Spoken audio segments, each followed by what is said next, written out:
was a Christmas party at my brother's house. And so we got there, and my nieces and nephews, their cousins, were already on the other side of the neighborhood Christmas caroling.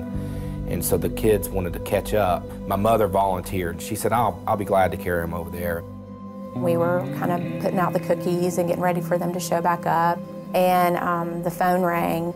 I heard my sister-in-law scream, and then all of a sudden, I hear someone say in the background, Jackson's been run over.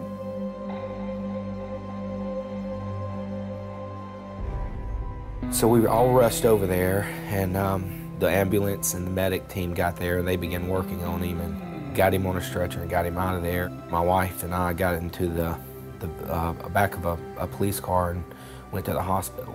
And I'll never forget, Smith was screaming in the car, and I was telling him, you know, everything's going to be okay. And he just kept screaming and screaming and beating his fist against the back of the police car.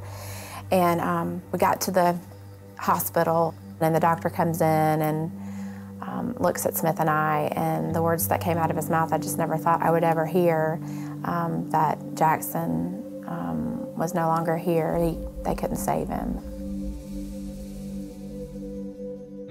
I just remember falling apart, and then some time had elapsed, and they said we could go in the room with him. And it was in that room that I began to pray, and she said, you go to your God and you fix this.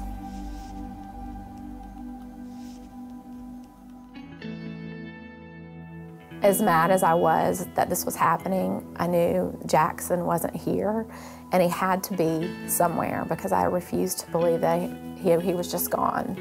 And so I bowed my head over him, and I prayed to God that I would somehow find him and be sure that I would never question my salvation again. When you're confronted with someone you love dearly, who an hour prior you were speaking with, and now you're seeing their shell of a body, you begin wrestling with that and saying, okay, well then where is he? You know, why would you allow this to happen?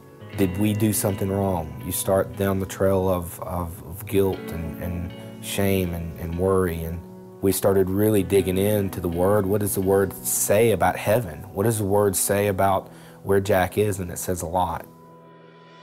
The first thing I did when we got back to our house was I went into my office and I sat down at the desk, and just so happens that my Bible was sitting there on the desk, and I kind of flipped it open, and the whole page had been scribbled on by my son. I just laid my head in the Bible and cried. I feel like in the beginning I was really looking for Jack and not for God, or not to look to have a relationship with Christ. But I think God used the curiosity inside of me of wanting to know where my son was to lead me to his loving heart.